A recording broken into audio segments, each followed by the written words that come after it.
Welcome back to Rising. If you're a woman struggling to balance life, you are not alone. Between chores, work, and then friends and family, it can be very difficult to find that perfect balance. Yes, author and coach Tameika Devine is here. She has a few tips this morning she's going to give us, all of us here. Mothers, we have folks that have multiple businesses and do a lot of different things. So thank you for being here with us. All right, Divine rules of 3. We've got to start with that. Definitely. So what I tell people is I hate when people say work-life balance because there really is no such thing.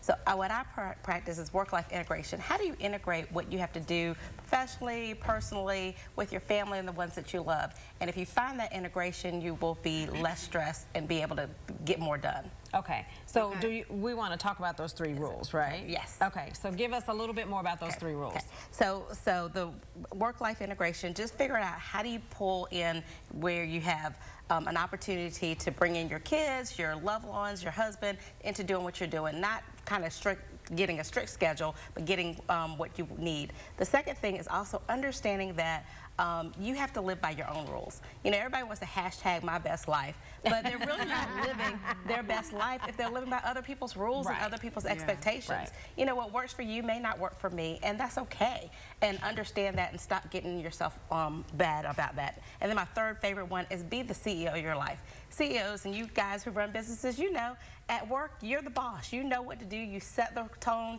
You set the vision. Do the same thing for your life, which means that, you know, if I want to take off on Friday to chaperone my kids' trip, I'm going to do that. And that's the rule that I have for my life. And as the CEO, I'm not going to apologize about that. Right. Right. It can be a little overwhelming to figure out where you need to start to make sure you're doing these 3 things, managing expectations and that kind of balance, and then living life on your own terms. So for us on the couch and those at home that are like, how do we do this? Where do we even start? I feel overwhelmed. Right. What's a starting point to making sure we're hitting those 3 things? So the starting point first is setting your priorities that align with your goals and being unapologetic about having those priorities and those goals. So, you know, I think about, you know, Harry and Meghan. You know, they got a lot of flack about, you know, setting their own rules, but I mean, they're being the boss. I mean, they said this is what may have worked for other people, but this is what works for us, and we're going to set our own rules, and it's guided by their priorities, which their priority is their family, and they're figuring out the way to do it. And so if you have those priorities and you set your goals around your priorities, then it's easier to figure out what deserves your time and what doesn't. What do you do about competing priorities, right? When you have to say, okay, I have to go here, I have to do this, I have to feed a little person.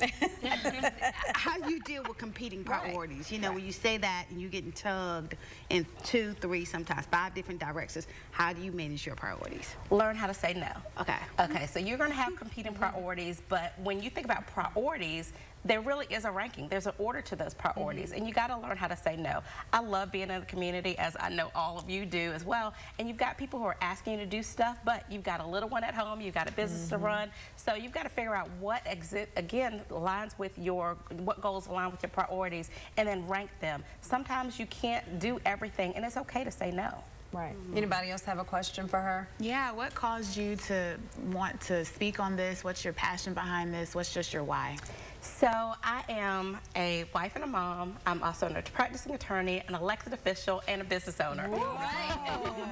As you can tell, I wear a lot of hats, and all of those things are important to me. But what I learned is that, you know, folks will come up to me and say, well, Tameika, why are you yet doing another thing? Why are you doing this? And then I felt like, you know, I was expected to live life on other people's terms. And I had so many women saying, oh, I wish I could do what you do. And I'm like, you can. And so I realized that because other women were struggling with what I used to, I needed to speak out and say, you can do it all. You got to figure out what is all to you and not live by other people's terms. And once you figure out what's all for you, it's easier for you to get it done. And so more of us can be out there, you know, being the boss of our life, being the CEO of your life. And now you're here with us. I am. So you have a book too. Now tell us the title of the book and where folks can get that too. So my book is called Think Like a CEO, Act Like a Bomb. And it's, of course, using the CEO practices that they do in business to your own life. And it's the pursuit of work-life integration. You can get it on Amazon and on my website, which is A Divine Life. And Divine, of course, is my name, but it also stands for Doing Everything Victoriously While Intentionally Navigating Expectations. So just remember, navigate those expectations the way you want to.